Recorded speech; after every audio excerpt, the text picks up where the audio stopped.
and I'm borrowing honor from the past, and my duty is to serve honorably in a way that I can loan my honor now into the future. But this is also what's happening with institutional knowledge, right? So our civilization and culture, but also the information that we have. And if you don't have this pipeline of mentor, mentee becomes mentor, mentee becomes mentor, mentee, then you're fucked. Things erode over time. And you forget how to be good men. Let's go.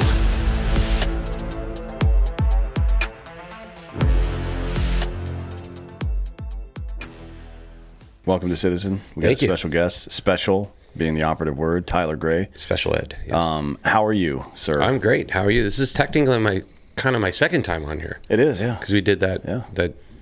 We did one. I don't actually remember. A year and a half ago, maybe. I don't remember what it was. It was at SHOT.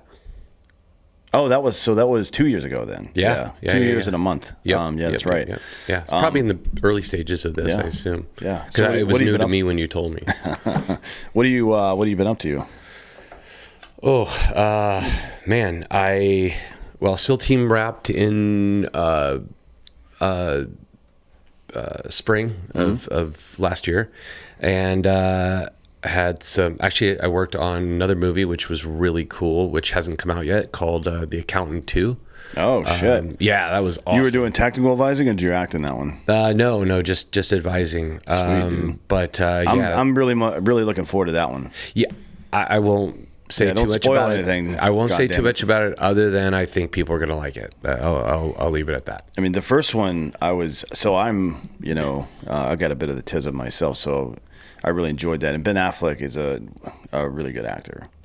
Dude, he's a very, very, very good actor. He is one of the smartest people I've ever met, which you don't hear anyone say it, but I'll say it. He's very, very, very smart. And then freaking Bernthal, who I know, relatively. Bernthal's awesome. I'm looking forward to him having a bigger part in this new one. Dude, Bernthal's an animal. Yeah. Like those two guys together, watching them on screen or watching them act in a scene together, it's just they're both freaking fire themselves, and then together they're a massive. Yeah, it's interesting because you think of Bernthal as like the Punisher and shit. You don't necessarily think of him as having deep acting chops, but I've heard from people that have worked with him that he's just like fucking calm and then switches it on and is in like deep into what he's doing there. It's crazy.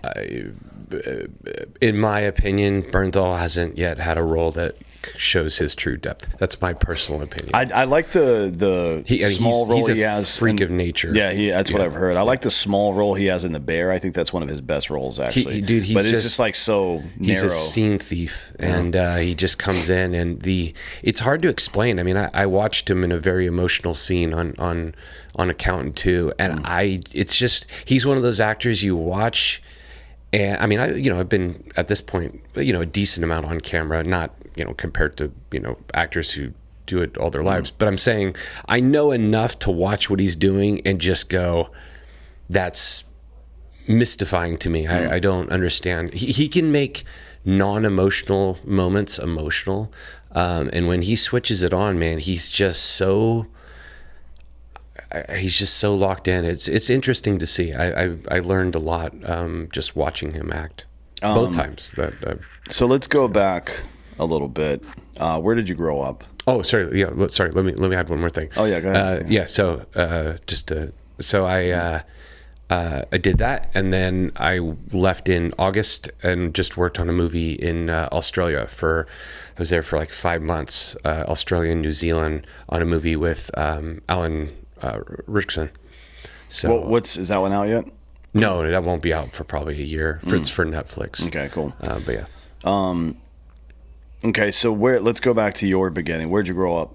Bakersfield, California. Okay. So the Texas of California. Yeah, it's a little bit redder than the rest. Well, it's very much literally, there's a lot of parallels between Bakersfield and Texas because of the oil industry.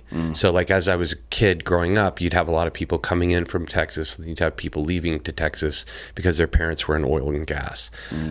Also, for those that don't know, Bakersfield happens to be the country music capital of the West Coast. So Dwight Yoakam, Buck Owens. There's quite a few country. You probably remember country music Dwight stars. Yoakam from Sling Blade. Actually, that's his best. He's made quite. Wait, he was in the first Crash, not Crash. No, What was it called? I can't think. The one of with Jason Statham. Yeah, what I the know. fuck's I it called? can't think of the name of it. God damn it! He's a good actor. Crank. Yeah, Is that it? He's, Yeah, something well, like he's been that. in quite a few things actually. Yeah, but he's a really good actor, He's a very good surprisingly. actor. He's very good. And actually, I think actually he's a. I like more old school country, yeah. and I think Dwight Yoakam is a good country singer. But the other band that's from there that's well known that's where Korn's from. So that's quite the spectrum from Dwight so Yoakam. very to Korn. yeah. Well, if you know Bakersfield, Korn and Dwight Yoakam, Buck Owens, actually that kind of defines the town. It's, What'd you do in high school? What were you up to? Playing sports? I didn't go, pretty much. Yeah. A little, and I'm not exaggerating Yeah. when I say that. I almost ditched my entire junior and senior year. I only got away with it, well, two reasons. One, the school was brand new, so they just didn't have their structures in place. And then two, I don't think I've ever told this story before, but I totally scammed. I convinced my parents when I was, a sophomore, to get me my own line in my room, and then I paid for it. It was like $10 a month, whatever. And I was working at the time. I worked all through high school, pretty much, starting at 15. And so I switched my number at the school to my line, and I had my mom leave the message for the voice machine on my phone. So when the school called, they were actually calling my own phone in my room and not my parents. So That's really fun. yeah, it was awesome. Yeah. That's pretty clever. I literally didn't go to school, and I just worked. When I was a junior and senior, I had a job at a gym, and I just worked at the gym. Not Blockbuster. No, and it's funny. I had quite a lot of friends that worked at Blockbuster. Yeah, same. I never did Yeah. myself. I worked. My dad owned an auto body shop, so I was like detailing cars and Yeah. stupid shit like that. But Yeah. most of my friends cycled through Blockbuster at some point, mostly because you could get high and eat candy and popcorn all day. Yeah, I was kind of considered a pretty laid back job. Yeah. I had much more busy jobs, but as much as I love movies, that was something that I considered. Same thing with the movie theater, And actually, one of my buddies or my buddies back then ended up managing one of the Blockbusters. Oh wow! Yeah, he there's stayed always like a 17-year-old managing that place. There always is.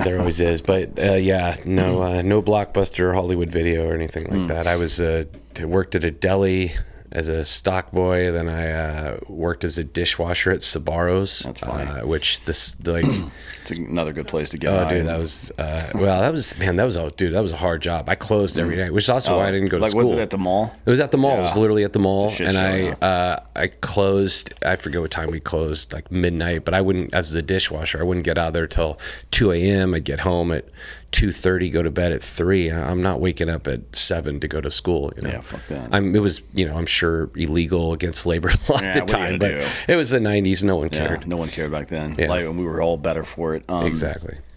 What made you decide to join the military?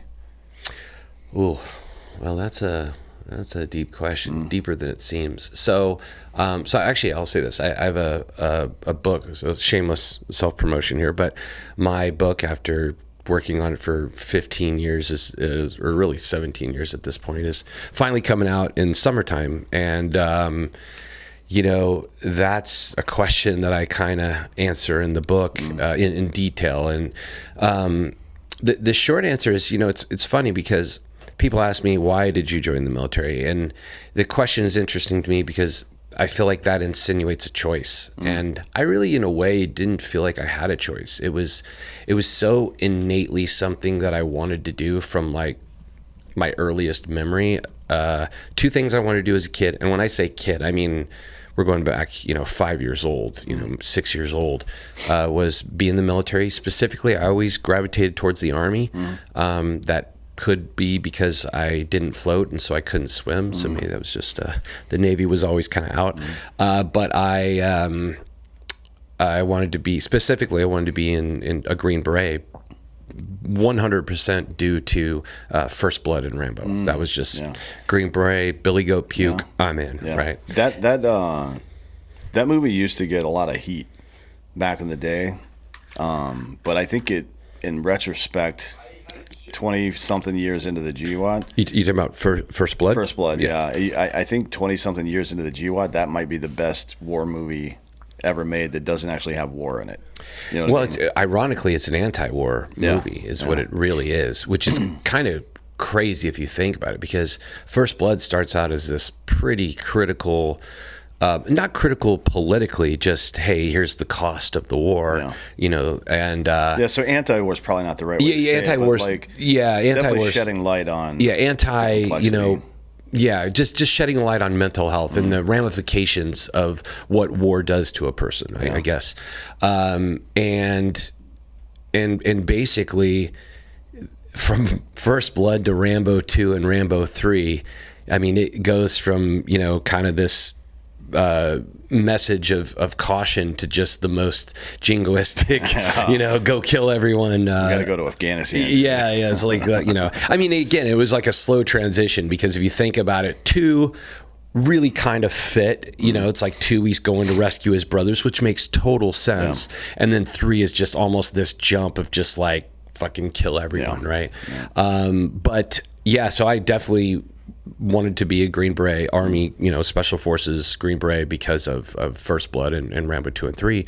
And then the other thing I want to do is work in film. That was just my 2 dreams as a child. And again, like, I mean, they were so, I just remember being a kid and just like, I mean, I had posters on my wall. Ironically, I wish I should just find it online and buy it on eBay, but I had this Ranger poster on my wall. I had a Special Forces poster on my wall, and then, you know, as far as movies, I was just a movie fanatic. You know, I remember being in the 2nd grade and just walking around the track in my elementary school with my best friend at the time, and we'd just talk about movies. And I don't mean just like, you know, I mean like really talk about movies, like what shots we thought were good, and, you know, why we thought a film was good. So that's always been my 2 passions, you know. And so when, you know, I was able to join, or actually I shouldn't say that, because that's kind of not true. What actually happened was when I first got out of high school, I was kind of the guy in high school that it's like I wanted to join the military, but everyone in Bakersfield either joins the military or goes to the local community college. It's just what happens, probably still to this day.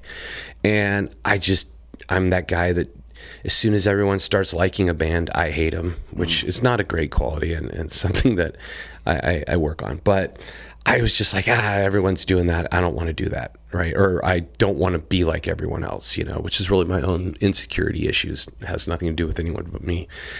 So anyways, I first moved down to LA. When I first graduated high school, I moved to LA and tried to get into the entertainment industry. And that didn't work out so well. As a 18-year-old kid with absolutely no experience, knew nothing about nothing, had no family or friends in Hollywood whatsoever. So, you know, after however many months it was of just massively failing at every turn of I also quite honestly didn't even know what I wanted to do in the industry. I just knew I wanted to work in it. I didn't know at that time I wanted to be a director. I should have, but I just didn't put 2 and 2 together. Or maybe what's probably more accurate was I had such a low opinion of myself and such a low self-worth that I just didn't think I could be one. You know what I mean? So I just never put 2 and 2 together. Like imposter syndrome or something. Yeah, I just never even thought it was possible. So I never even thought about it, or never really pursued it. And so anyways, I got to the point where I was like, dude, this is going to take quite a while. And then the other thing I want to do is join the military. So for whatever reason, probably one of the smarter decisions I've ever made in my life, or really I shockingly was aware enough at that age to go, this one's going to take a long time, and if I start to get successful in this one, there's no way I'm going to leave and join the military. So I should do the military first and then try the Hollywood thing after. And so I joined. I literally joined out of the Hollywood. My recruiting office was literally across the street at the time. It's gone now, but it was across the street from the Capitol Records building in actual Hollywood. Yeah. So when I went to basic training and everything, my paperwork said Hollywood. That's funny. So I got named Hollywood because Yeah, of that was course. my recruiting Yeah. station. Yeah. Well, I mean, They're very creative at MEPS and basic training. Yeah, I think I mostly got called asshole. So you've, I think over the last year or so, you've done, I think it was this past year, you did Sean Ryan show, or is that? No, that was that that was was it was it actually the 23? same time. It was January, or sorry, it was December actually of 22. 22, and it was okay. actually the last time I was on Drinking Bros. That Yeah. was the same trip. Oh, okay, cool. Yeah, I don't think Citizen was around yet. So or it maybe was maybe in the infancy. yeah, back then, yeah. So I but I came here, did Drinking Bros, and then I think I went to Sean Ryan after, or vice versa. Okay. Actually, no, I think I did Sean Ryan first, if I'm not mistaken. Did you talk a lot about? I've never seen that episode. I just happen to know you personally. neither. But have you? Did you talk a lot about your experience in the military? Because it's that's never been really your shtick, is to discuss your military career. You're more No, about- you know, you draw from it certainly, but it's yeah, not I like- draw from it, and I'll tell you right now, that's really how the book is. You know, I mean, there's things I talk about in the military. You know, there's obviously I talk about when I got hurt. That's obviously exceedingly relevant, and I tell a couple more stories in the book to because they're relevant to the story I'm telling. But for me, you know, I just and I don't have. It's not like I have a problem talking about being in. You know, it's not secretive or anything crazy.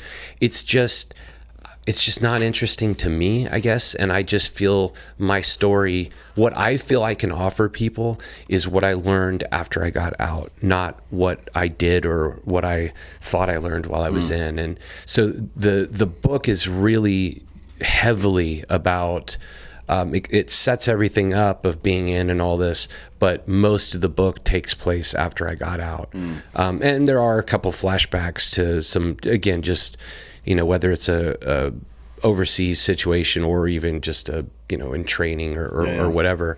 But yeah, I don't generally, and again, man, for me, dude, I just personally don't feel like I did anything that interesting, to be perfectly honest with you. I mean, that's just more of your imposter syndrome. Again, if we're being honest, it probably is. No, but it definitely is, dude. There's like a couple of thousand of you dicks on the planet. Yeah, well, I mean, again, I can't. It's really hard. See, the thing is people don't know what I know about me and other people. Like my buddy, I just spent time with my buddy at SHOT Show. Dude, he's got over 40 deployments. Good Lord. Yeah, over 40 deployments. Is that across military plus? Yeah, he's been in for 27 years. I won't say much more about him other than to say, dude, he's done everything. Everything. He's been in my old unit for 21 years. For 21 years? He's been Holy there. shit. He's been in the military 27. He's been there for 21. Wow, that's a Dude, lot. his deployments are like, I mean, his awards, and again, not that awards are necessarily the weight of anything, but it's like, I can't compare myself to him. Now, granted, I've learned that you shouldn't, just like people shouldn't compare themselves to me. You know, when I talk to people, it's very simple. I hear quite often, well, I didn't do what you did. Well, great, I didn't do what you did. Yeah. I'll give you an example, and I'll just say this. I was spoiled. Dude, when I'm going on target, I'm with freaking X amount of dudes who I know are really talented and all better than me, all more experienced than me, all better in probably every way. So like, there's not a lot of fear there because I know how good the people are that I'm with. I'm like the worst person there. Yeah. So it's like, I'm not worried about getting hurt. I mean, maybe I should have been, but my point being is like, so, I hear stories of guys, we were, out freaking walking through, wherever, scanning for IDs in a village with a bunch of A&A guys. I'm like, dude, that's dangerous. Yeah, fuck that. I didn't do that. That's actually why I got out, because our next two so we deployed to Solder City during the surge, my 82nd Airborne Unit, and the next two. Then they also they went to Haiti for that bullshit. Yeah. But the next two scheduled deployments were to go in bed with ANA and then Iraqi Army, and I'm like, Yeah. absolutely not. I'm not doing that. Dude. No, that's it's police stuff, and I'm not a cop or a fucking gunfighter, dude. There you go. And that. So I look at a lot of stuff like, conventional military did, and it's just a weird thing where people are looking up to me, and I'm like, dude, that's crazy. Like, I didn't do something like that. And again, it's what a lot of the DevGru guys say too. They're like, I had ISR. Dude, I had a fucking map of the compound I was raiding, and you guys are just running around shooting people. Every single target we hit, I knew who they were. Generally, I mean, there was some TST or time-sensitive targets that come up, and you're on a little bird flying, and I literally don't even know where we're going. I just know when we hit the ground, I'm going to run freaking, towards a door and blow the door, which was cool. But I knew, generally who we were going after. I knew how they fit into the overall hierarchy. I knew how taking them out affected the entire war effort.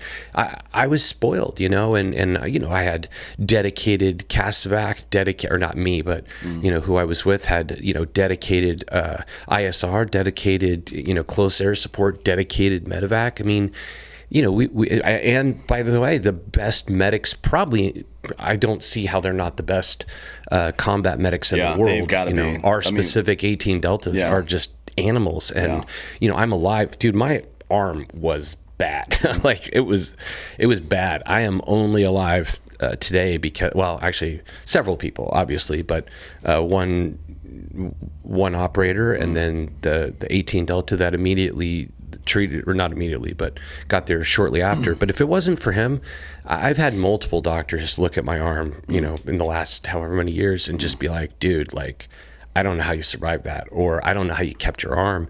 And I'm like, I do. It was just the absolute studs of the people that got to me and were able to save something that was probably in any less level of experience and talent wouldn't have been able to be saved. So I got lucky over and over again, and so again, it's just because of all the things I just said. It's hard for me to really feel like I can offer something talking about the military or being in, but I feel like I can offer a lot being out. Well, you said that.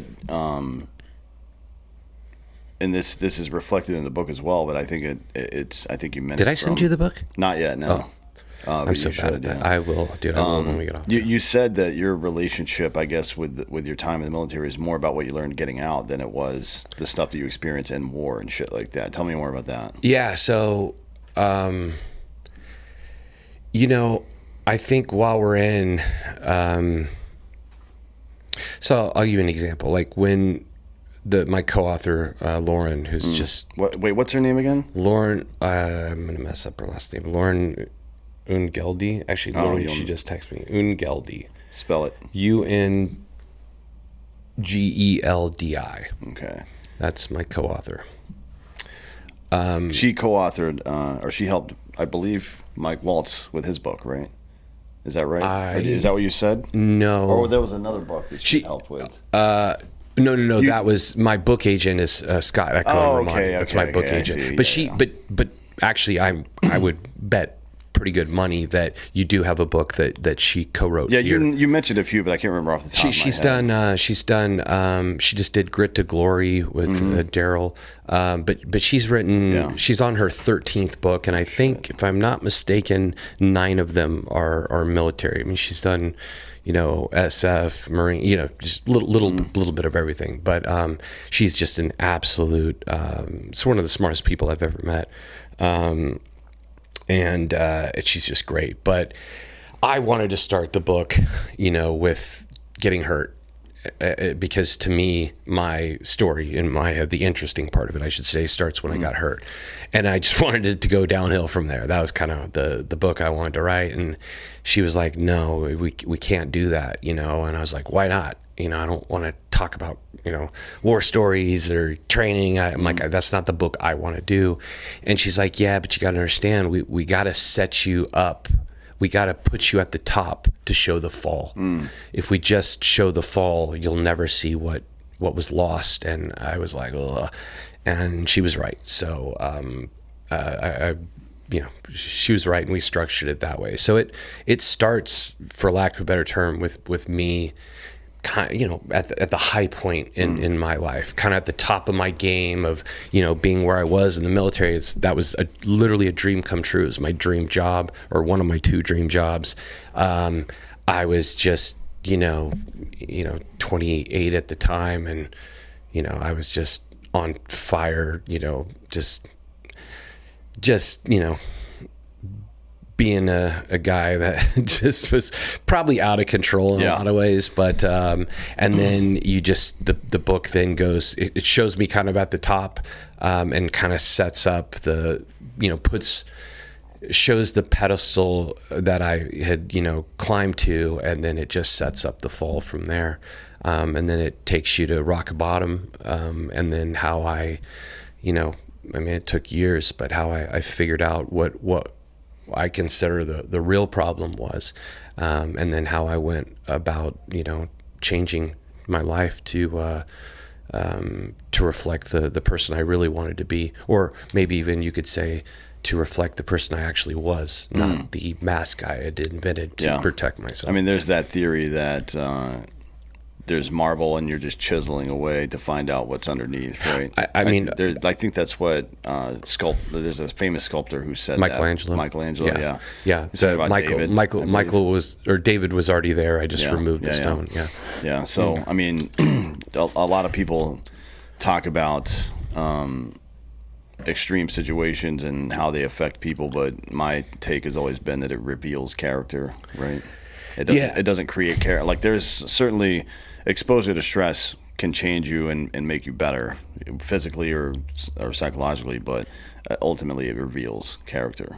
Yeah, I mean, I think you look at I'm a professional storyteller. That's what I do for a living, and which, I mean, you are too. It's really what podcasts are to a degree, and I would say that we really. It's all the hero's journey. It's how does the hero, it's not just about reaction, it's about action. The hero has to take action. You're talking about, just for the audience's sake, not like military heroes. You're talking about the hero of the story. Yeah, I'm talking about what we would consider the hero's journey. The hero's journey, which is in writing, it's like a narrative structure. It's a narrative structure. Yeah. So the way in narrative structure in the hero's journey work, which the way the hero's journey works, which, by the way, is how every single book is written, every single movie is made. I don't care what it's about. There are very specific structures for the hero's journey, but ultimately the most critical thing about the hero's journey is the hero always has to be proactive. And so I think that's the most critical part in our lives is, you've got to constantly be proactive. You can't just be reactive. And the ways in which you are proactive, I think, are revealing of your character. Yeah, there's a bunch of different ways to write or conceptualize that. But usually there's the Hemingway thing, the Hemingway moment, I think it's called the call to action or call to adventure or some shit like that. Yeah, depending on. And then this isn't always the case, but usually in that type of story, there's a reluctance. Like, it's the former warrior who doesn't want to go back and do it anymore, or it's the guy who's got a family and he doesn't want to leave his family to go do whatever. I mean, think of like The Patriot. Yeah, with Gibson, for example, right? Even Extraction, it's the same. Yeah. It's the same underlying structure every time, and that's because we're all very similar in our journeys, and the critical part that I talk a lot about in the book that I learned is you really have to. It took me a while to figure out that I was actually the villain in my own story. Like your own worst enemy, as we absolutely. Like to say. Everything that I thought was, holding me back, or all the external factors that I thought were affecting me, and over and over again, I eventually learned that in reality, it was always me holding myself back for various reasons, which I go on in detail in the book. But ultimately, it took me time to realize that I was the villain in my own story, and which was good and bad. Like, it's bad in the sense that you're like, that's fucking ridiculous. Like all this time, it was me fucking myself fucking over. kidding me? Yeah, It's like looking for your car keys and they're in your pocket. You're like, exactly. God And damn it. so the bad part is, oh my God, I can't believe how much time I just wasted. Yeah. The other part of it is the problem solved, or I know how to solve it now. And so for me, it took time to get over the anger and frustration with myself of the time that I wasted, and suddenly be happy with the fact of, okay, now I know the problem, and ironically, I actually do have control over it because it's me. You don't have control over other, people, places, or things, right, but you do have control over yourself. And so once I figured out that I was in fact the villain in my own story, it allowed me to change and actually become the hero, which changed the entire narrative structure of my story. Yeah, it's kind of like, it reminds me of, and this is a similar pathway that a lot of military dudes especially get sucked into, is the chaos of it all, right?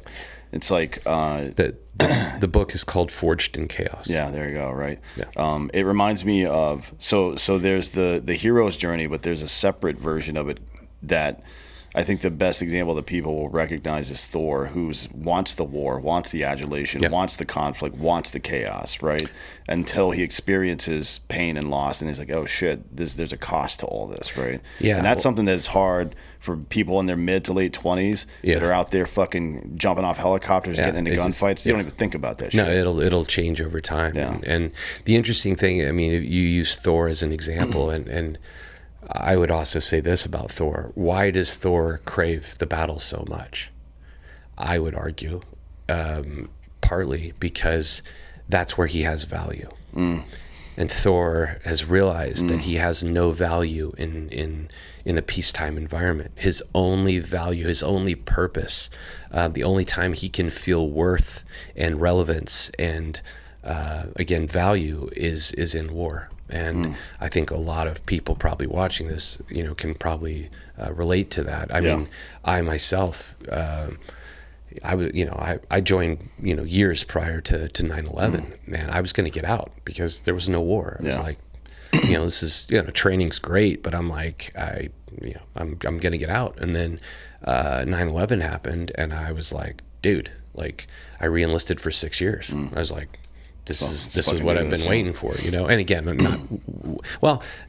a way waiting for. I mean, it was such a massive tragedy, but in a way I'm not going to lie, there was an excitement of getting the war that I, was hoping for, which again is a fucked up thing to say, but it's true. Come on. I mean, it is. I think this audience will get it. For regular folk, maybe. For regular folk, but yes. Like, I don't think any part of that doesn't make sense to me. No. Like, I mean, you gotta remember, I work in Hollywood, bro. I'm a little skewed. Yeah, but I think another literary device is the MacGuffin, right? It's the thing that everybody, or the main character at least, is chasing. Think of the easiest example is the fucking Declaration of Independence with Nick Cage, right? National treasure. Yeah, it's like that's what he's looking for. But in our case, it isn't. It's quite a bit harder to identify specifically what it is, and it also changes throughout your life, right? It's like at first we say Hemingway moments, like there's this call to adventure that men especially have, right? And almost always it takes the shape of some kind of conflict, whatever it is, whether I'm gonna go sleep in my car until I'm an actor like AJ did, or fucking go to war, right? There's something like I got to go do some hard shit to get where I need to be, and I think it's innate in us to try to seek that out. I think so. Obviously, it's in depth in the book, but what I think we're chasing, and again, I think to your point, I think we think we're chasing something, and then that takes years, and then you get that, and then you realize, oh, that's not what I was actually chasing. You know what I mean? But you got to get it to know that it wasn't actually it. Right. So for me, and that happened multiple times to me, what I ultimately realized that I was chasing was worth. That's like self-worth. Self-worth. And that comes from purpose, right? Like you do you feel some drive to do something, and every meaningful thing you do in your life will be in the service of other people. That's kind of true for most people, right? Well, that's an interesting thing that you just said is I was searching, and again, I did not know what I was searching for. Let me tell you, it took me, years of chasing things, getting things, chasing other things before I finally realized what I was actually chasing, which was self-worth. And to your point, what was the word you used? Purpose. Purpose, yeah. I thought that purpose would give me self-worth. And it did to a degree, but that's also very risky. And I'll give you an exact point, because this is probably what a lot of people are suffering with right now, is if you are chasing purpose, or if you think purpose is what will give you worth. So you're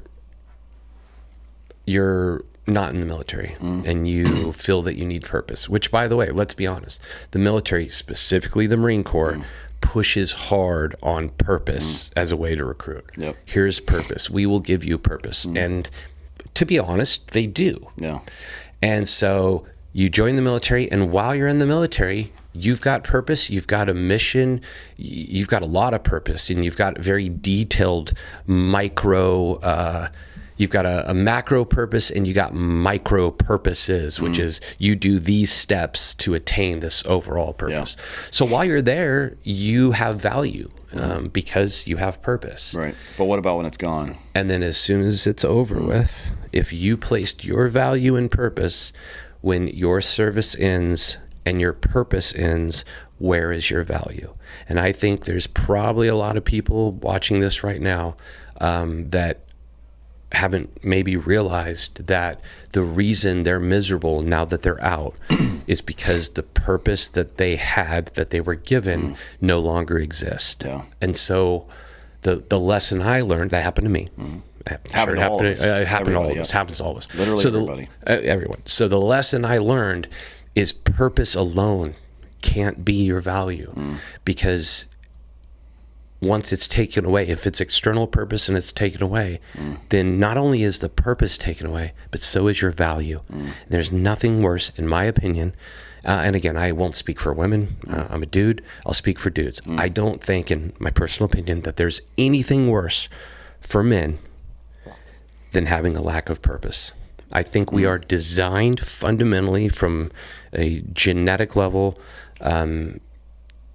nature and nurture. I think both ways, reinforce purpose. Yeah. And so a man without a purpose, in my experience personally, and both to hundreds of men I know, we do not do well without purpose. It's like a fucking, think of it like an Australian shepherd living in a 5th floor walk up in New York. That guy's not happy. He's anxious. Yeah.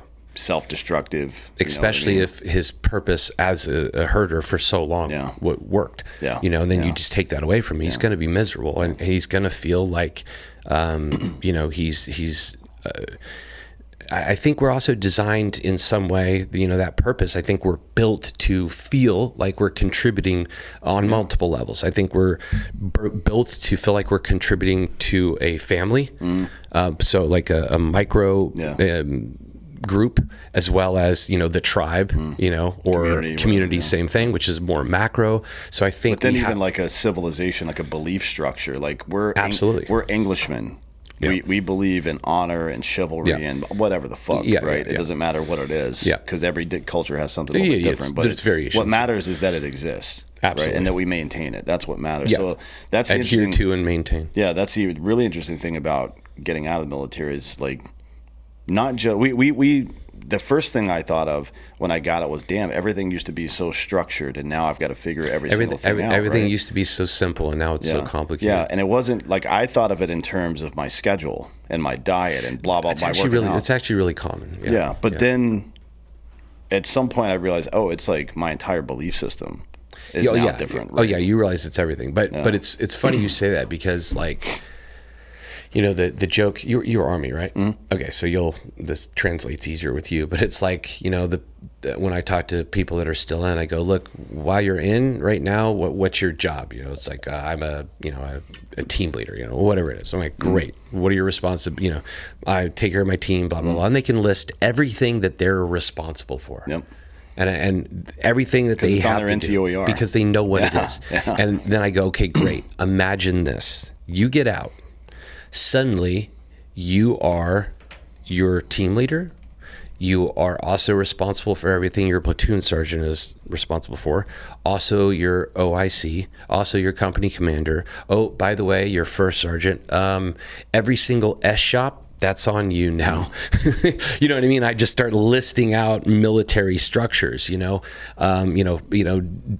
and pay, that's all on you. And you just start listing out all of these. Med shed, that's you now. And I just don't think people think about it that way. No. And it's really, it's overwhelming, and it's understandable. If you look at like the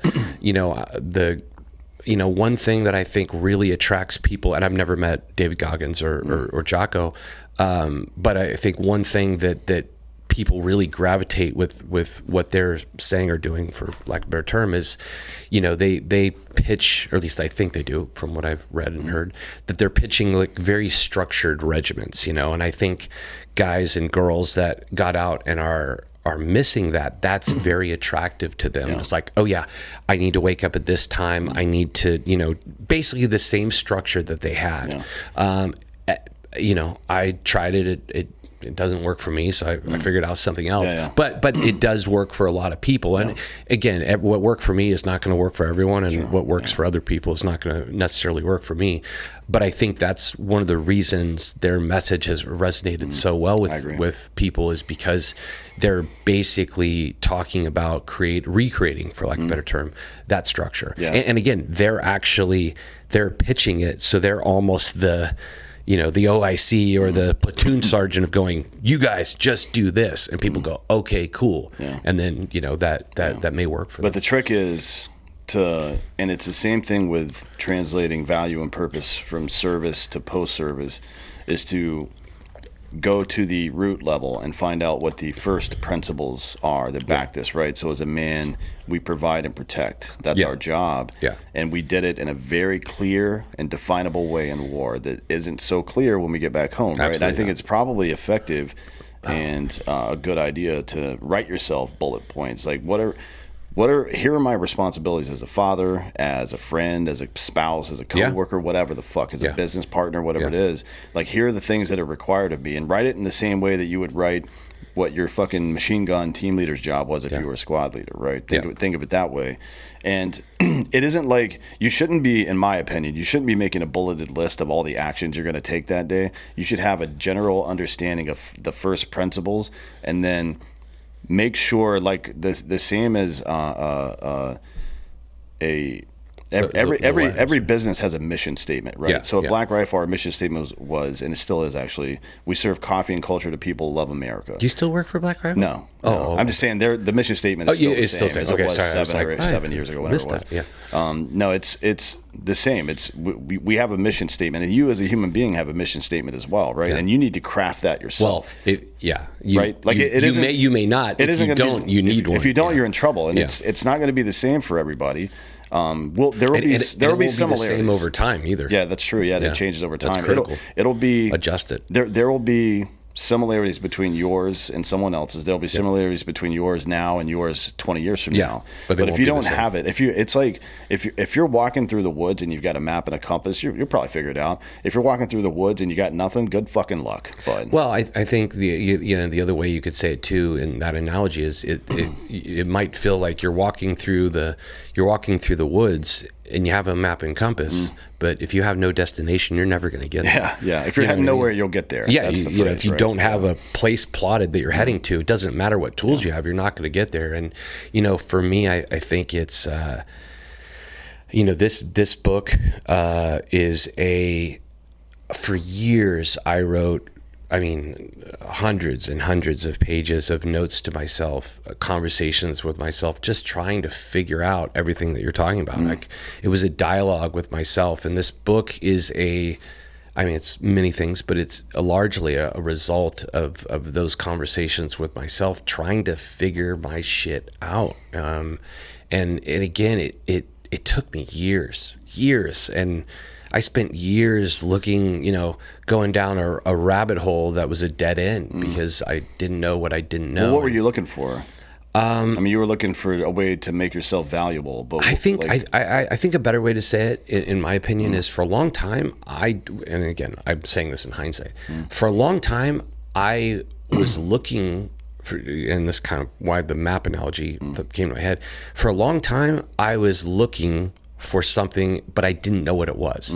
So it's like I spent years searching, but I literally didn't know what I was looking for. You feel the absence, but you don't know what's missing. Exactly. Yeah. And I again, it's my opinion. I think that's probably more common than not. I just knew something was off. I knew something was missing. I didn't know what. I knew there was problems. I knew what a lot of the problems were. And I just constantly, I probably spent 10 years just figuring out some things, but still being very fundamentally lost. I spent 10 years doing, just drugs and alcohol, Same. and chasing girls because it fed my addiction to chaos. And I did that for literally probably a decade. And I had many successes, but I still didn't really know what I was looking for. And to answer your question, what do I think it is now? Yes, I was looking for worth. Yeah, what's funny is, and this is I don't know anything about other cultures, militaries currently or any of that. But our culture, American culture, and our military, and this has been this way as long as I've been studying American military history, doesn't lean in any way to the warrior monk ideology that was very successful amongst certain groups of people over time. You know what I mean? The way, not the way that it's discussed as a platitude these days, right? Yeah. But how the natives would start out as a student, and then you became a warrior, and then you aged into being a sage or something like that. Yeah. You were a wise person at your older time. That was a natural process, and it was expected of you to not just do the battle, but to learn from it as well, right? Yeah. And then to pass that learning on to somebody else. We just don't. That's not an innate part of our warrior culture anymore, and it fucking needs to be. Yeah, I mean, I agree. I consider myself, by far actually I really like history, but probably the subject that I feel that I always gravitated to the most was philosophy. I consider myself, I didn't go to college, but I consider myself a philosopher, probably because I spend an absorbent amount of time of thinking of quite literally unanswerable questions. But yeah, and I think the interesting thing about that kind of warrior monk, or the, from warrior to philosopher concept, is like, dude, you can learn so many things about life through war and through, I think I say this all the time, life is war. Yeah. Like, it's combat. It's a battle. It's a battle every single day. It's a war every single day. It's a fight every single day. So I think there is a ton of lessons that are, I think probably the best preparation for the fight of life is war. I mean, think about the best businesses. They're run with a paramilitary organization. Yeah. That. It's not a coincidence, right? Yeah. That it's not a coincidence that, and this is kind of silly sometimes, but that companies will pay, former military dudes tens, if not hundreds of thousands of dollars just to come talk to their executives and tell them how to think, right? Yeah. And I'm sure there's some value there. I'm not trying to undercut it entirely, but they just, it's such an anathema, or an enigma rather, to them. They just don't understand it so deeply. Their misunderstanding of it is so deep that they need somebody just to come tell them. Yeah, I agree. And I think, look, I think it could be done better. I think. Sure. I think. I mean, it should just be an innate part of our culture in the first place, right? That's the real solution that we're talking about. Yeah, but I think there are, I think there's a lot of lessons that I haven't heard, translated to large companies. I used to guard. I was a bodyguard for 10 years, executive protection and security consultant, and I guarded multi, Fortune 100, not even CEOs. Some of them were founders and, chairman of the board type. Baller dollars. And I got to to, you know, be privy to some pretty interesting high level business conversations. And, you know, dude, there's so much I learned, and I feel like there's so much that could go the other way, you know, in that. I mean, business is war, you know. It is. And I mean, it's like, read Sun Tzu. Don't be stupid. Fucking learn, like, the lessons that Sun Tzu wrote about his time in battle are applicable to any situation you go through in life, absolutely. right? It's like, it doesn't, you don't have to feel cringy when you say we're going to battle or anything like that. People get upset about that sometimes. It's like, just fucking relax, dude. You don't have a monopoly on everything. Yeah, well, yeah. There's, you know, some people take things too seriously. I mean, you know, there's, you know, it's all relevant, you know, to the situation. But the point is, there's lessons to be learned from that, and it's a 2-way street as well, right? Yeah, like that guy knows shit you don't. I mean, you went on to the set of SEAL Team, and you had some experience prior, but directing. Even with a good showrunner, directing a show of that size without many moving parts is not an easy thing to do. Yeah, well, you know, what I hear from dudes on set, like AJ and Justin and other guys and Neil that worked on set, was like, Tyler's always buried in the fucking. He's always looking at the dailies. He's always doing this. He's always doing this. Yeah, right? yeah. To learn from the guys who actually know what they're doing. Yeah, I mean, and I mean, for me, SEAL Team was paid film school, and I don't mean paid film school. I mean, they paid me to go to film school, which was obviously awesome. I mean, I did, you know, I learned producing, I learned directing, I learned writing, I learned acting. It was an absolute. From some legends too, like I think the showrunner's the guy that invented Steadicam. He did the Steadicam for not the showrunner, the DP. DP, the initial DP. Yeah. He's a freaking legend. Yeah, he did the shootout for Heat. That's like probably his most famous thing in my opinion. But he did a lot, dozens of other ones. Dude, dozens. He of was others. the Steadicam operator on Terminator 2. He kind of invented Steadicam. He didn't invent the Steadicam, but I'd say it's fair to say that he heavily influenced the Steadicam style of shooting, and I've talked with him in depth. He didn't invent the Steadicam, but the way that the Steadicam was utilized as a storytelling, the way the camera was used as a storytelling device, I would argue he probably influenced more than any other single person based on my conversations with him and other people. But to have a guy like that around, just to hear his brain every day. I mean, thought process behind I picked his brain every day. The director, the executive director of the show, you know, directed the most episodes of ER. And I mean, dude, I just asked. And then Boreanaz had 500 plus episodes of television. He's done more television than anybody. 500. Anybody, it's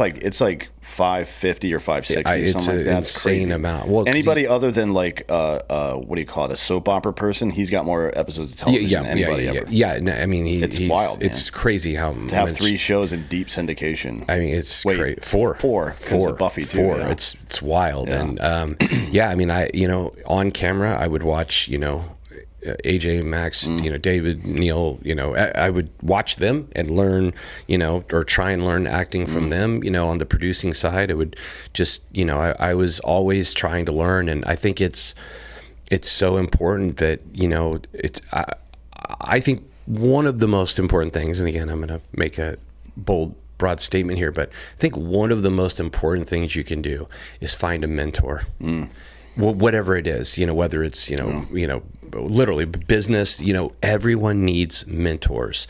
And I think I think there comes a point in your life where you need to mentor as well. Well, I think it's 100% agree with you. I think it's a huge deal for men to eventually pass, and maybe you always have a mentor, but at some point you need to start mentoring other people. Yes, because everyone's on different levels. So it's like, you know, if I've been working in the industry for 10 years, you know, my mentor has been doing it for 30, but that doesn't mean I can't take, you know, some new kid that's been doing it for a year and mentor them to at least my level. Yeah, exactly. You know? And by the time he's at my level, then I'll be at the other mentor's level, you know. So, and think about how much you learn. I was talking to AJ about it earlier, about how children's brains haven't been narrowed and corrupted yet. So they like out of the mouths of babes just come wisdom or whatever the fuck. Think about that. The difference, like hearing questions from a 19-year-old who's just getting into the film industry, asking questions. You're like, oh shit, I should have thought of that. You know what I mean? That happens that happens all the time. It's how a lot of the good innovation comes is from questions that you would have never thought to ask. And you can only get it if you have a guy that's asking it. You know what I mean? If you, so to your point earlier, Jimmy Miro, who was the camera DP and camera operator that you're referring to, you know, Jimmy, when he started, when he started, you know, he was a Steadicam operator. At that time, camera didn't move. The camera was so heavy, the lights were so heavy, they stayed on tripods, they set them up for a shot, and all the blocking was done to the camera. The camera didn't move. And Jimmy, you know, being a hot shot, whatever, 20-something-year-old in good shape, was like, dude, I can run and get that shot. And they were like, what? You know what I mean? So, and again, you taking the youth and also incorporating some technology in that. So it's like, you know, the younger generation is more familiar and more adept to technology, and by and large, they're going to offer something that is probably going to end up being the new way. So even though you may be mentoring someone that's new, it doesn't mean that their opinion on, you know, well, why is it done that way? Well, it's just done that way. Well, it doesn't necessarily have to be done that way. And it's worth, you know, one of my favorite things, I'll say this about, you know, my old military unit, I'll tell a story. It was a great story. And that, I don't know if I've ever told this before, but it was my first mission ever with the unit. And it was Iraq. It was in Baghdad. It was actually a HR target, you know, that was, I forget what the hostages were. I can't remember if they were soldiers, contractors. Anyways, we were chasing hostages, and so we get this target and comes up, and they do the briefing, you know, hey, we're going to do this. This is our actions on. I was like, cool, I'm listening, and my team leader looks over. I'm brand new, right? And granted, I'd been in Ranger Battalion, whatever, but I'm brand new there, by far the least experienced there. And he just looked over me and goes, what do you think about the plan? And I was like,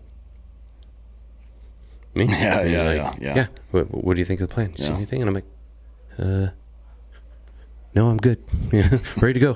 Right? And then later I asked him, I was like, why did you, this was actually not later, this is like months later, you know, I just had been thinking about it, and I asked him, he was a great leader. And his name's Pete. And I asked him, I'm like, why did you ask me? And he said, you're here for a reason. Just because you're new doesn't mean you don't have something to offer. Never forgotten that. And I just was like, that in my head, yes, part of me was like, that's what makes him a good leader. But also I was like, that's what makes this place unique. Was with all the experience, dude, he had been there for, at this point, 11 years, I believe, 11 or 12 years. And the brand new guy shows up and he, you know, asks the opinion of, and I was just like, that is one of the things that makes this place special. And I've never forgot that. Yeah, it's it leans into this idea that I've always had about, I guess we would call it institutional knowledge, but I call it generational. You know what I mean? Yeah. Where, and not just for a particular organization or unit or any of that shit, but as human beings. And then you can map this also onto our genealogy or heritage, where it used to be the case that we would borrow honor from the past. I'm proud to be the grandson of this guy. I'm proud to be Irish. I'm proud to be, you know, whatever the fuck, right? And the honor that you borrowed from that, like I'm proud to be a paratrooper in the 82nd Airborne because of all the great things the 82nd Airborne has done. Prior, I had nothing to do with that. I'm wearing a French Fourragé. I was never in France in fucking World War II. You know what I mean? But I'm wearing that and I'm borrowing honor from the past, and my duty is to serve honorably in a way that I can loan my honor now into the future, right? And this is like we can understand it from that standpoint, but this is also what's happening with institutional knowledge, right? So our civilization and culture, but also the information that we have. And if you don't have this pipeline of mentor, mentee becomes mentor, mentee becomes mentor, mentee, then you're fucked. Things erode over time. And you forget how to be good men. And it's things, a cycle right? that we need. That's why I think it's so important to find a mentor and be a mentor, because it's that's how you elevate society in general. And keep it going, right? Absolutely. I mean, if you care about, don't say you love America. That's a platitude. Love America, right? G.K. Chesterton is one of my favorite authors. He's an old English author, wrote a lot about Rome and other stuff. And he used to say that men didn't love Rome because she was great. Rome was great because the men had loved her. You know what I mean? And that is what it takes to sustain a civilization. That's just how it is, right?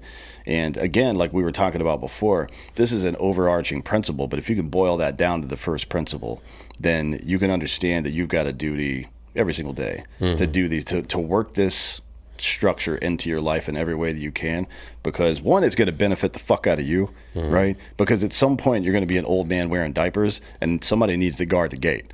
Otherwise we're all just going to fucking die, right? But also it makes your civilization great. And if there is anything to this, like, collective consciousness, which I deeply believe in, that we borrow consciousness into this meat sack body of ours, like this meat sack is nothing. You know what I mean? This is just a shell we're in. Then this is happening over and over forever. And who the fuck are you to not participate in it? You know what I mean? Like, not. I think my biggest pet peeve is nihilism.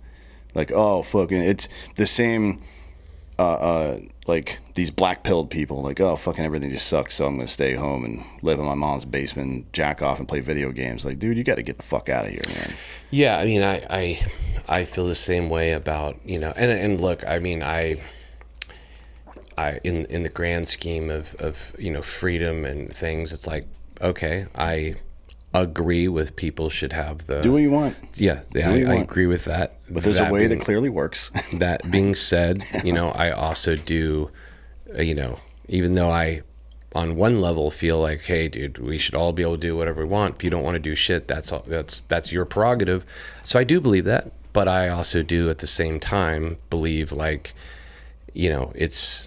it's theoretically okay, but practically I don't really agree with it. What makes it strong is people realizing what works and opting into it, because then you do it with fervor, right? So being forced to do something, you're basically a slave at that point, right? Well, I think doesn't work. There has to be a realization that people have to come up to, which is that no one exists in isolation. Yeah. No one. We're all connected, and when you accept that everyone's connected, you have to also accept that despite what you may think, everything that you do at some level, affects everyone else, and therefore if we really go out of our way, the more we realize we didn't exterminate the Neanderthals were much stronger than us. They were much stronger as individuals. We won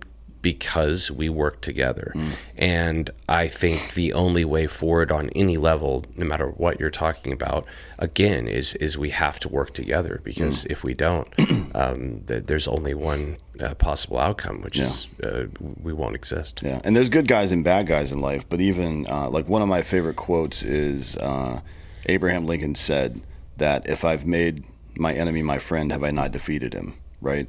Like, is the point to win, or is the point to do what's right and make the world better, right? Like, if you're just trying to make your point and dance on people's graves after you, and spike the football after you win, you're kind of a cunt, to be honest, right? Like, you're not functionally doing anything for anybody. Well, yeah, I mean, what you're really talking about is that entire mentality is wrapped in. That's really indicative of a person who has a low opinion of themselves, that they need that win in order to feel good about themselves. I mean, it's based like caveman level tribalism. It's functional in the fight, but in life itself, it's not functional in any way, right? It's actually bad. I used to, I'm talking really in arguments with like girlfriends in the past, I would get wrapped around being right, and something would be said and I'd just be like, dude, that's not right. And I would just dig in so hard on being right. Even if let's say it was something that hurt their feelings, which I'm just like, I would dig in on, well, that shouldn't have hurt your feelings because that wasn't my intent. I said this or I did this, and I had absolutely no ill will or no intent, which was true. But it took me years to realize that whether I had the intent or not really didn't matter. And what the important part was, look, they got their feelings hurt or whatever, and I just had to start learning to bury kind of my ego of no, I'm right, or or I didn't mean that or whatever, and just play to, what, it doesn't matter if I'm right or what I meant to do or whatever. What matters is we as a collective solve this and move forward. That's winning. It's functional. Yeah. Right. Otherwise, there's you. I talk about this idea of like collective consciousness and quantum entanglement and all these other things around military folk, because I've experienced it myself. Like you get and some of it is probably just experience, but I think some of it is you're tapped into people. It's like from spending so much time doing this activity, or like, let's say going through a shoot. If you watch unit guys or dev group guys go through a shoot house without ever saying a word to each other, some of that is training and experience. Some of it is they're fucking locked into each other, right? Like, what your buddy's going to do in that situation, not just because he did it before, but because you fucking know him to his core. Yeah, right? There's communication happening. It's just nonverbal. Yeah, right. 95% of communication is nonverbal, exactly. right? Yeah. So, and it's not even always physiological tells. I mean, we're big batteries, right? So we're shooting energy all over the place all the time. Yeah. And you gotta find a way. I know it sounds woo to us types, but you gotta find a way to connect on this level, even if you're doing it in a way that doesn't, like, you don't have to sit around and meditate necessarily. You don't have to do this or do that, but you got to find a way to tap into it, right? And we again, this is another example of this. We had the ability to do it naturally as part of our job because we were around the same couple of dudes all the time doing the same activity all the time. Most people just don't have that opportunity. So you got to go find ways to do that shit, even if it's playing pickup basketball with your buddies or something, right? Yeah, I mean, I think the first way to do it that you're referring to is, you have to be aware that it exists. Yeah. That everyone is giving off energy, and that you have ways to pick up on it and to communicate it that you don't really fully understand, nor in many cases are you even consciously aware of. Sure. I mean, it took me, years to realize that. I mean, if you didn't know specifically how food digestion works, it doesn't stop your body from doing it, right? Yeah. Just keep eating. Yeah. You know what I mean? Exactly. It's a good rule of thumb, just to, like, your body and brain are better at being a body and brain than you are at thinking and operating a body. Yeah. You know what I mean? That's why instinct matters. That's why we have instinct in the first place. You know what I mean? So how do you tap into that instinct, I think, is a big part of this transition that people have from military service or first responder service or anything, really, and to whatever their next life is going to be. I think it's a huge part of it to be able to drill down and see exactly what my body and my brain are responding to. Why is it responding this way? Why is it positive? Why is it negative? And then try to find ways to duplicate that out in the real world, because if not, we've all been there. You're going to be a miserable piece of shit, and you're either going to fucking do drugs or be a miser or kill yourself. You know what I mean? It's really that simple. And all of those are unacceptable answers, not just for yourself, but because you've got a talent that other people don't have. You can do hard things in chaotic situations that other people can't do. You've been taught this by life in a way that other people will never fully understand. And it is a detriment to our society when you take yourself off the board. It's that simple. So if you believe in all this duty and honor in America and all this stuff, then you've got to, I'm not talking about just not killing yourself. You've got to be high functioning. You've got to find a way to make yourself high functioning again in the situation that you're in now, for your kids, for your spouse, for your country. Yeah, I mean, it's, I think the term that can sometimes be overused, but I think it's still adequate, which is, it's not enough to survive. You gotta thrive. There's an expectation, that all of us can thrive, and we're all capable of it. Surviving's not enough. No, I mean, we certainly got to set the bar higher than that. I feel like a lot of dudes get into that scenario. Like I remember when your exit from the military was quite a bit more chaotic than mine. Mine was more or less banal, but I got out and it was like, I just felt like I needed to rest for a while. You know what I mean? It's like, all right, this has been pretty stressful. I'm just going to chill for a while. And that was probably the dumbest thing that I did, was just sit around and think about how it sucked.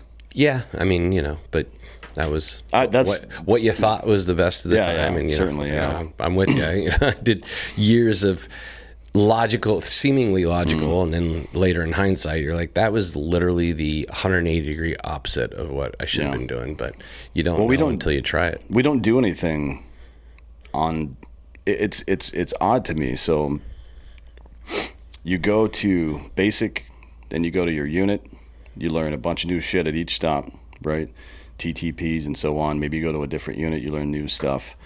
They give you all the tools to manage situations and your weapon system, but they don't really give you many tools to manage your mind and your body. Isn't that weird?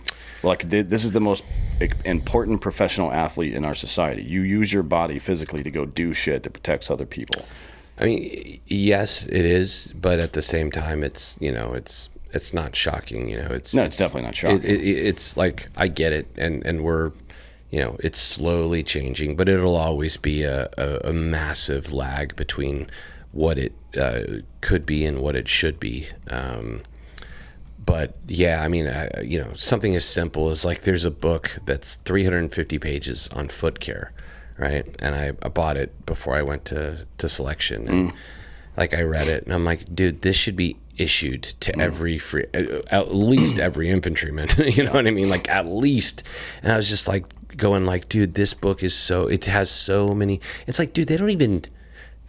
I mean, they brush on foot care, but it's like, it's just crazy to me how there's just so many logical things to improve. Not just, and that's the thing, you want to, I can understand where they are not putting in the effort to improve your adaptation on getting out. I mean, I don't agree with it, but I can understand it, because that's not their motivation. But I don't understand their lack of moving towards programs that could increase in performance when we're in. Yeah, like I'll give you one that is level 10 bananas to me. This is literally debatably the single dumbest thing. I would love to talk to Pete, the new Exeth, because this is ridiculous. You're telling me in the military and special operations there's no official program for steroids? Yeah, it's wild. That's the dumbest literal thing I have ever heard in my entire life. You're asking dudes to carry 110-pound rucks that I carried in combat, and you don't. Steroids are too much, huh? Yeah, that's speed, that's okay. Yeah. But steroids, whoa, man, that's over the line. Dude, it's the military. Your job is killing people. Yeah. Give the military steroids. Yeah, Make America's military great again. Give them steroids. That's my new motto. I had a meeting with the Army Chief of Staff like 3 months ago. And that's what I told him. Like, the average 21-year-old male in America right now has the same testosterone level that their 65-year-old grandfather had in 2001. Yep. It is that is unacceptable, right? So why haven't we Hormones need to be tested for every soldier, period. At least male and female. The gunfighter people, right? But I think it should be everybody. I mean, I agree with you. Yeah, in theory, it should be everywhere. Everyone. I'd say at a minimum, infantrymen or combat troops, and at a absolute minimum, the fact that it's not done in soft is quite people honestly, have been hemmed up for it, dude. Like 18 Deltas have been getting dudes gas for a long time, and then every now and again somebody gets trouble. Dude, the SEALs just got busted, and it's like really, dude, you're criminalizing them for doing steroids. Like, are you out of your mind? There's nothing fair about war, HGH, peptides, all of it, dude. It is look. let's just say it, fucking Hitler got that right. Yeah. All right. Yeah. Like World War just II trying to Germany. make better soldiers. Dude, that's what I'm saying. Yeah, World what War the II fuck? Germany was developing a freaking hormone, system back then. I'm not talking about eugenics. No. But, Just for the individuals. dude, Yeah. and it's like, I cannot believe that we don't have that system today. Like It's- HGH, steroids, Especially tests, considering peptides. how come on. Especially considering how inexpensive it's become. Dude. Right? So if And you- how scientific it is. for test SIP and something like ipamorelin or sermorelin that helps produce Yep, HGH, yep. and then even just BPC Dude, it's a 157 that makes you no-brainer. heal It's a quicker. no-brainer. Those three things for less than $300 per person per month. Yeah, and but you're talking retail. Like That's I mean, retail. that's retail. It's So dude, if the gov buys it, it's nothing. It's pennies, dude. It just doesn't make any sense. There's no excuse. There's no excuse. It's I personally will go as far to say I think it is the most ridiculous thing in the military right now, and has been for years. And I'll add to that. I think that this is, and I have data to back this up, by the way. I think that the U.S. military doesn't necessarily have a pervasive post-traumatic stress problem. I think they have a hormone problem, right? Well, every single person that we in our clinical group I've been talking was about that for tested, years. every person in this clinical group that was tested, or was tested rather, for that was self-reporting post-traumatic stress. 85% had testosterone levels that were like 50% or 60% lower than what they should be. Almost everybody. I forget what year, but I got my hormones tested, and this was like, I don't know, 2013, maybe 12, 13, 11, 12, 13, around there. That's around when I did too. And dude, mine was like I mean, 160. And I don't know where I even came up with the idea. I just was like, you know what, man? I just started doing research on the body, and I'm like, I'm gonna check this out, dude. My testosterone was like 100. Mine was 160. Yeah, it was. And I was 30 really years old. It was 160. I forget how old I was, but it was low. And I'll tell you, man, I went on TRT. Did change my life Immediately. I suddenly felt like myself again. And that's a whole. I just talked recently on a podcast about that. I think it's one of. I'm with you. I think debatably, it's possibly the single most important thing veterans can do. I think that's that's the my most 2 important cents. thing. Yeah, I agree. Yeah. I've said that for and it's a not long hard to time. do. It's not hard to do, and the options for it. They're everywhere now. They're everywhere now. When I started, it was kind of out there. It was like it was not really talked about. They gave me Androgel at first. That stupid shit. Yeah. Shoulders. I'm like, this is fucking bullshit. Yeah, I did this shot. I stabbed myself. I've sent my buddy Gabe, Dr. Frank, the Frank Institute. I've sent about 10,000 people to him. Dude, I can. Yeah, but I feel like I've not even made a dent. No, to be no, honest, because there's hundreds of thousands, millions of people that need. It's like I tell people, man. People are like, "Oh, man, you look great. What are you doing?" I go, "I cheat, bro." Yeah. I cheat. I do freaking everything to tell nature to go fuck itself. Yeah. I do HGH. And there's no reason not to. Dude, there's no reason. Doesn't make any sense to There's not no do reason. that. Yeah. And it's also like, dude, I'm 48. I'm 48 years old, and people are like, "Oh, you look great. What do you do?" I cheat. Yeah. I don't Yeah. follow the rules. I Yeah. take stuff that I do research, and I have a doctor, and I look at and go through science. But dude, we're now at a point where science is at the point where, dude, you can fight nature hard. Yeah. If dude, look at Stallone. Look at Stallone. Look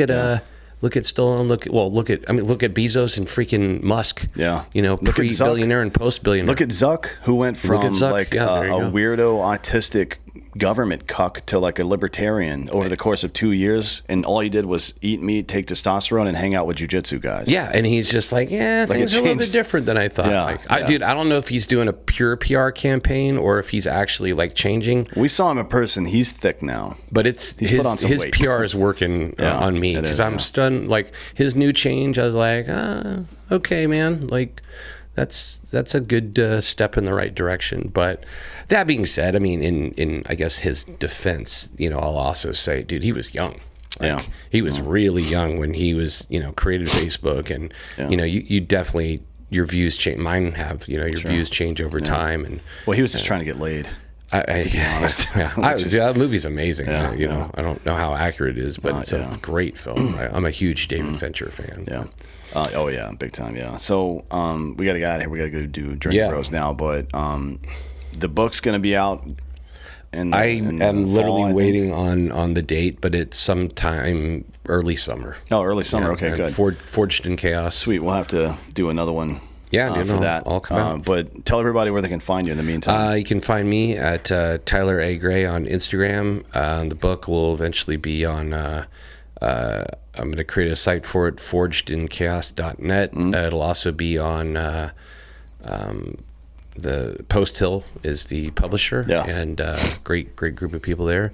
And I hope you dig it. Hell yeah. Well, thanks for coming today. I appreciate it. Yeah, no, thank you, man. Thanks for having me. anytime. Oh, and then the other thing, obviously, is AJ and I's Two Fake Seals. So yeah. AJ and I's podcast and show, Two Fake Seals, on Instagram, Two Fake Seals, and then the website is twofakeseals.com. Sweet. And that was open.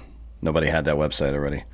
Crazy, You right? didn't have to go twofakeseals.org. .net. Yeah, exactly. Good. Well, thanks for having me. Yeah, man. Anytime, and we'll do it again before the book comes out. Sounds good, And brother. thank you all for listening. This has been Citizen. Thanks.